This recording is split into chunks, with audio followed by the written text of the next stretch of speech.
Hello boys, today I am going to discuss about the X by R.K. Narayan of class 7, unit 2. In earlier classes I have discussed unit 1 and also have solved the activities of unit 1. Today I am going to discuss about unit 2 and the text will be discussed today. Only the text will be discussed today. Okay.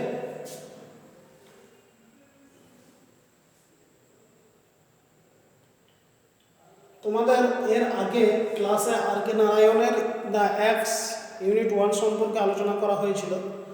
আজকে তোমাদের শুধুমাত্র unit 2টা সম্বন্ধে আলোচনা করা হবে এবং unit 2 শুধু টেক্সটটা সম্বন্ধে আলোচনা করা হবে, ঠিক আছে? যেহেতু এটা রিভিশন ক্লাস তাই অর্থগুলো সেরকমভাবে লিখবো না, শুধুমাত্র টেক্সটটা একটু আলোচনা করে দেব। দেখো, তাহলে শুরু করা যাক টেক্সটটা।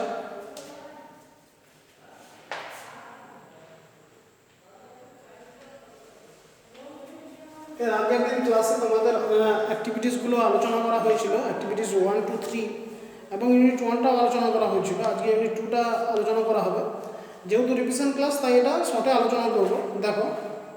দেখো লেটস কন্টিনিউ, অর্থাৎ এসব পড়ি। আমরা ইউনিট 1-এ দেখেছি কি যে ভেলান একটা বড় বাড়ির মালিক, সে সেই বাড়িতে মালির কাজ করে। বড় বাড়ির মালিক অর্থাৎ ওনার of the big house had died suddenly. হঠাৎই সে একদিন রাতে মারা যায় এবং ভেলানকে খবর দেওয়া হয় যে সে মারা গেছে। সঙ্গে সঙ্গে ভেলান চিন্তা করতে থাকে যে এরপরে তার কি হবে এবং তার বাগানের কি হবে। পরবর্তী সময় আমরা দেখতে পাই যে ছেলেরা ভালো নয়, তারা নিজেদের মধ্যে ঝগড়া করে তারা অন্য বাড়িতে থাকতে শুরু করে। আর ভেলান সেই বাড়িটার কে দেখভাল করে। যেটা আমরা দেখেছি যে ভেলান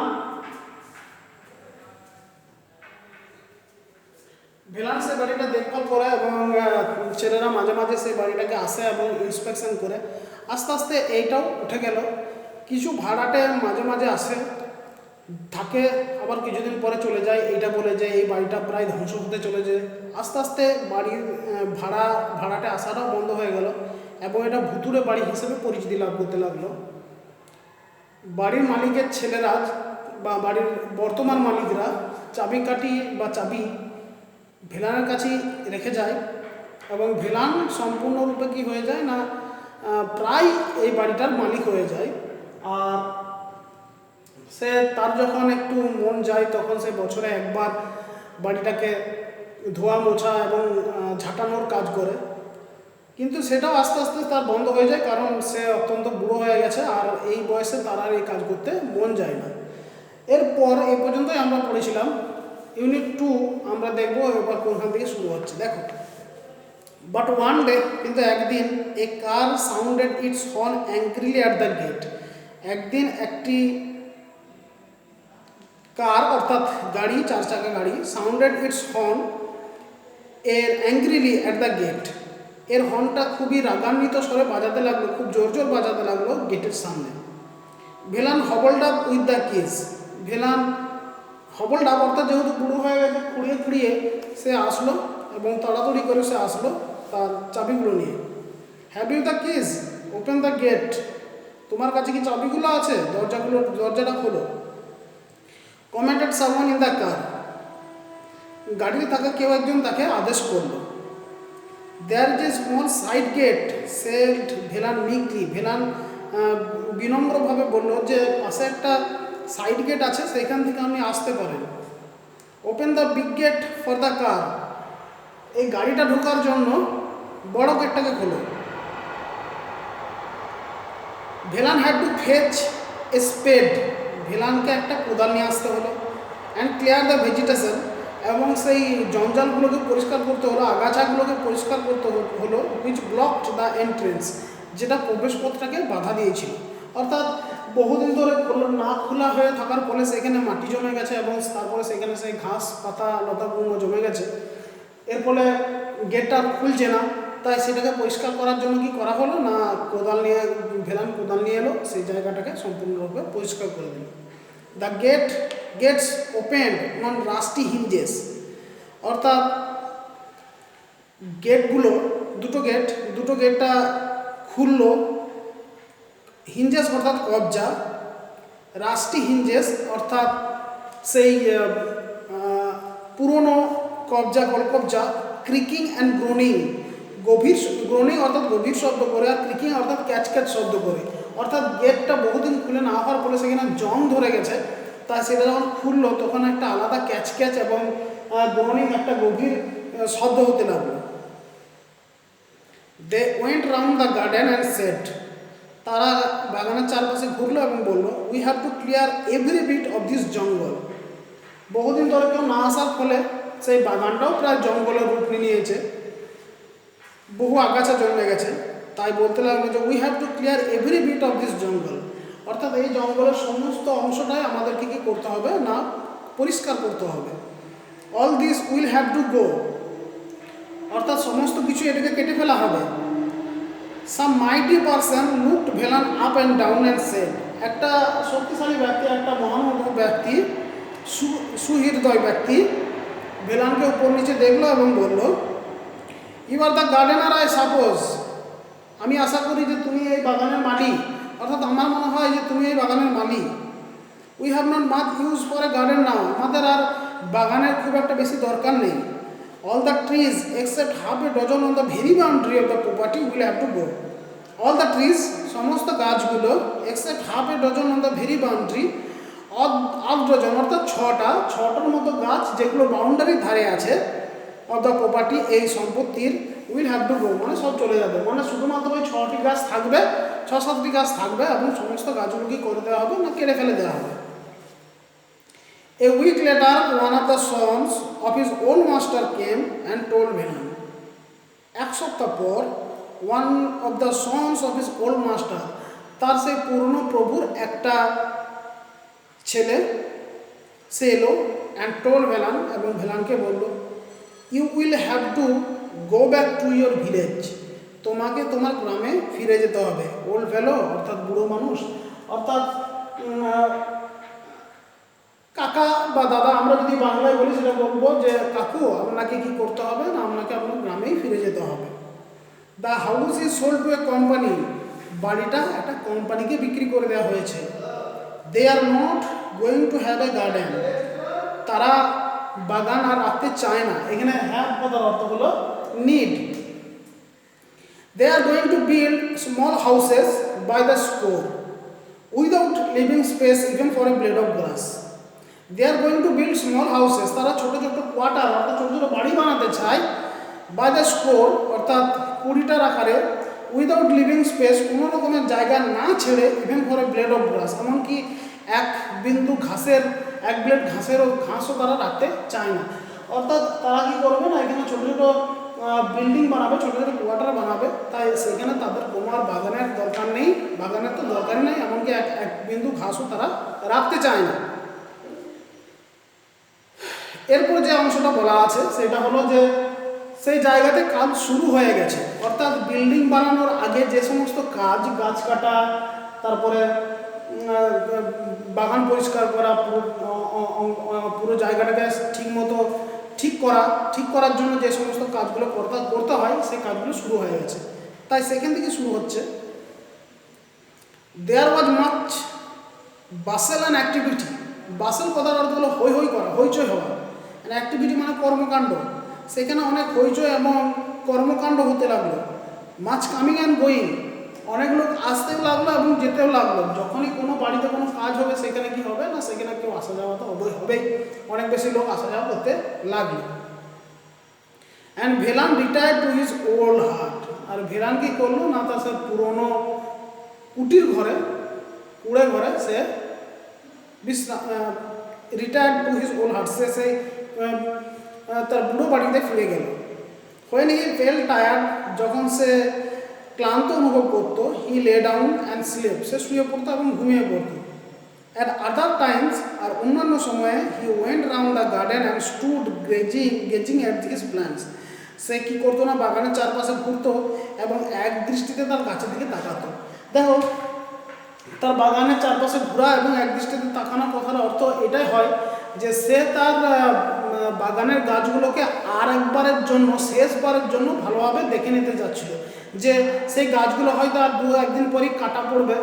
তাই সে কী করছিল না, সে গাছগুলোকে সম্পূর্ণরূপে, যেহেতু গাছগুলোকে সে ভালোবাসে, তাই সে গাছগুলোকে শেষবারের মতো সে দেখে নিতে চাচ্ছিল। দ্বিতীয়ত হলো, তাকেও দুদিন পরে বা কিছুদিন পরে চলে যেতে হবে, তাই যতক্ষণ সে থাকে ততক্ষণ পর্যন্ত যেন সে তার গাছের সঙ্গে থাকতে পারে, সেই আশা নিয়েই সে বাগানটাকে ঘুরতো এবং গাছগুলোকে একদৃষ্টিতে তাকিয়ে থাকতো। ঠিক আছে। He was given a fortnight notice, তাকে একটা এক পক্ষের চিঠি দেওয়া হয়েছিল, 15 দিনের চিঠি দেওয়া হয়েছিল, নোটিশ দেওয়া হয়েছিল। Every moment of it seem to him precious, প্রত্যেকটা মুহূর্ত তার কাছে মূল্যবান হতে লাগলো, যে আর হয়তো আর 2-3 দিন থাকবো বা 15 দিন থাকবো, তাহলে প্রত্যেকটা দিন তার কাছে মূল্যবান, যে আর কতদিন এই গাছের সঙ্গে থাকতে পারবো, সেই জন্য সে ঘুরতো। He would have stayed till the last second with his plan, সে হয়তো তার গাছের সঙ্গে শেষ মুহূর্ত পর্যন্ত যেন থাকতে পারে। দ্য সাউন্ড অফ অ্যান অ্যাক্স, একটা কুঠারের শব্দ, হুইচ স্টার্ড হিম, যেটা তাকে নাড়িয়ে দিয়েছিল, out of his afternoon nap, তার বিকালবেলার ছোট ঘুম থেকে। ন্যাপ কথার অর্থ হলো ছোট ঘুম নেয়া, ছোট ঘুমোনো, অর্থাৎ না ঘুমোনো না জেগে থাকা, তার মাঝামাঝি অবস্থা, সেটাই হলো ন্যাপ। তো সে যখন বিকালে একটু মানে তন্দ্রাচ্ছন্ন অবস্থায় ছিল, সেই অবস্থায় তাকে একটা কুড়ুলের আঘাত তাকে তার ঘুম থেকে উঠিয়ে ফেলল। It was just 2 days after he was given notice, তাকে যে নোটিশটা দেওয়া হয়, যে তার নোটিশটা ঠিক 2 দিন পরই এই ঘটনাটা ঘটেছিল। The done noise of A blade, রুক্ষ শব্দ একটা করাতের, মিটিং এ টাফ সারফেস, যে ব্লেডটা, অর্থাৎ যে করাতটা একটা শক্ত গুড়ির সঙ্গে আঘাত করছে, অর্থাৎ যখন আমরা কাঠ চেরাই করি, সেই কাঠ চেরাইয়ের যে শব্দটা হয়, একটা তীব্র শব্দ হয়, সেই তীব্র শব্দ তার কানে এসে পৌঁছালো। রিচড হিজ ইয়ার্স, তার কানে এসে পৌঁছালো। He got up and rushed out, সে উঠলো এবং ছুটে গেল। হি স, সে দেখলো, 4 men হ্যাকিং, 4 জন লোক, হ্যাকিং কথার অর্থ হলো ফালি ফালি করে কাটা, the massive trunk of the old মার্গোসা tree, massive অর্থাৎ বিশাল, ট্রাঙ্ক অর্থাৎ গুড়ি, বিশাল গুড়ি, অফ দ্য ওল্ড মার্গোসা ট্রি, বৃদ্ধ বা পুরনো নিম গাছের গুড়িটাকে 4 জন কি করছে না, ফালা ফালা করে কাটছে করাত দিয়ে, আর সেই তার জন্য যে শব্দটা হচ্ছে, সেই শব্দটা তার কানে এসে পৌঁছেছিল। He let out a scream, সে একটা আর্তনাদ করলো। আর্তনাদ করা, চিৎকার করা, দুটোর মধ্যে পার্থক্য হয়। আর্তনাদ করা যেটা একবারই গভীর থেকে চিৎকার করা হয়। স্টপ দ্যাট, অর্থাৎ বন্ধ করো এটা।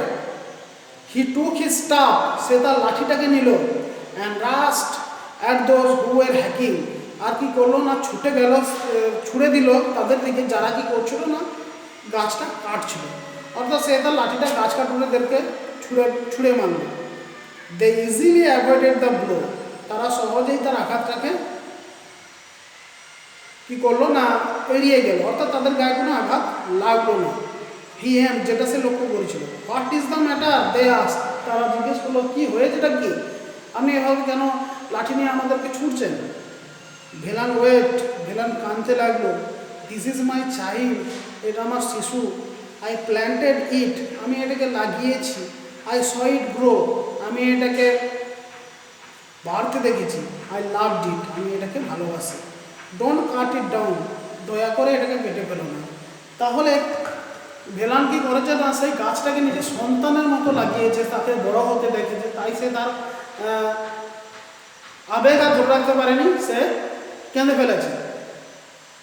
গাছটা যদি কোনো একটা মানুষ হতো এবং সেই মানুষটাকে যে ছোট থেকে মানুষ করছে, অর্থাৎ তার পিতামাতা তার বাচ্চাকে মানুষ করে থাকে, ছোট সময় জন্ম দেয়, তারপরে সে আস্তে আস্তে বড় হতে দেখে, প্রত্যেকটা মুহূর্ত সে বড় হতে দেখে। সেই ছেলে যদি হঠাৎ কোনো এক জায়গায় চলে যায়, তো বাবা মায়ের যেরকম বুক ফেটে যায়, ঠিক সেরকমভাবেই ভিলানেরও বুক ফেটে কান্না বের হচ্ছে, এটাকে বলা হয় বুক ফাটা কান্না। ওকে, সহজ ভাষায় এটাকে বাংলায় ভাষায় বলা হয় বুক ফাটা কান্না। But it is the companies order, what can we do? কিন্তু এটা তো একটা কোম্পানির আদেশ, আমরা কি করতে পারি? আমরা তো কর্মচারী, কোম্পানি যেটা বলবে আমাদেরকে করতে হবে, না করলে আমাদেরকেই তাড়িয়ে দেবে। We shall be dismissed if we don't obey, আমরা যদি না মানি আমাদেরকে কি করবে না, এখান থেকে তাড়িয়ে দেবে। And someone else will do, এবং আমাদের জায়গায় অন্য কেউ করবে। কিন্তু গাছটাকে কাটা অবশ্যই হবে, আমরা না করি অন্য কেউ করবে, কিন্তু গাছটাকে কাটা হবে। Velan stood thinking for a while and said, ভেলান কিছুক্ষণের জন্য দাঁড়ালো এবং ভাবলো, will you at least do me this good turn, তোমরা কি আমার জন্য একটি কাজ করবে? Give me a little time, আমাকে একটু সময় দেন। I will bundle up my clothes and go away, আমি আমার কাপড় জামাগুলো একটু বান্ডেল করে নেবো, গুছিয়ে নেবো, পুডলি করে নেবো এবং এখান থেকে চলে যাবো। After I am gone do what you like, আমি চলে যাওয়ার পর আমরা যা খুশি করতে পারেন। They let down their axes and waited, তারা তাদের কুঠারগুলো নামিয়ে দিল এবং প্রতীক্ষা করতে লাগলো। প্রেজেন্টলি, সেই সময় Velan came out of his heart with a bundle on his head, Belan এলো একটা পুটলি মাথায় নিয়ে তার কুড়ে ঘর থেকে বেরিয়ে এলো। He looked at the tree cutters and said, সে গাছ কাটার দিকে তাকালো এবং বলল,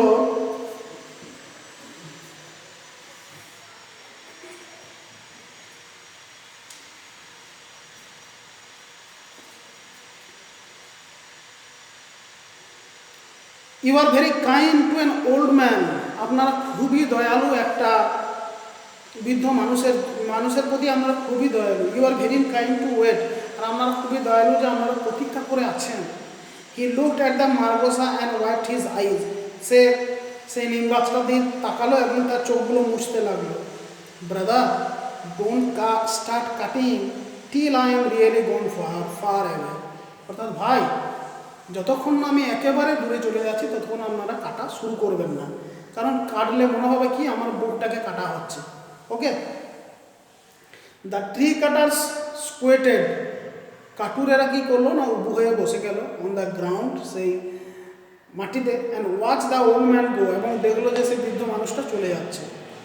nearly half an hour later his voice came from a distance, প্রায় আধ ঘন্টা পর তার গলা একটু শুনতে পাওয়া গেল, হাফ ইনডিস্টিংক্টলি, অর্ধেক অস্বচ্ছভাবে, মানে একেবারেই শোনা গেল না।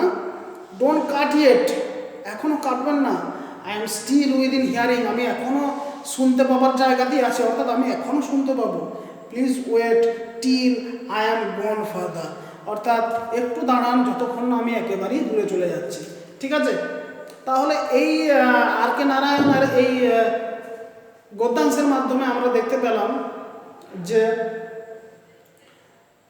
একজন মানুষের তার গাছের প্রতি যে ভালোবাসা, এবং সেই গাছের প্রতি ভালোবাসাটাকেই দেখিয়ে যে সে গাছগুলোকে সে তার নিজের সন্তান সম ভালোবাসত, অর্থাৎ সন্তানের সমান সে ভালোবাসত।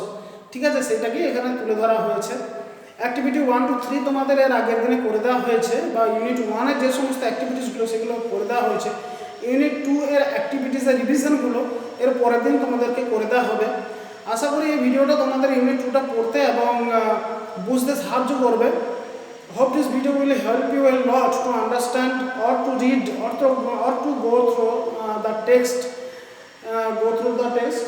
If you have any problem regarding this video, you can write me in the inbox. Okay, that's all for the day and for the moment. Thank you.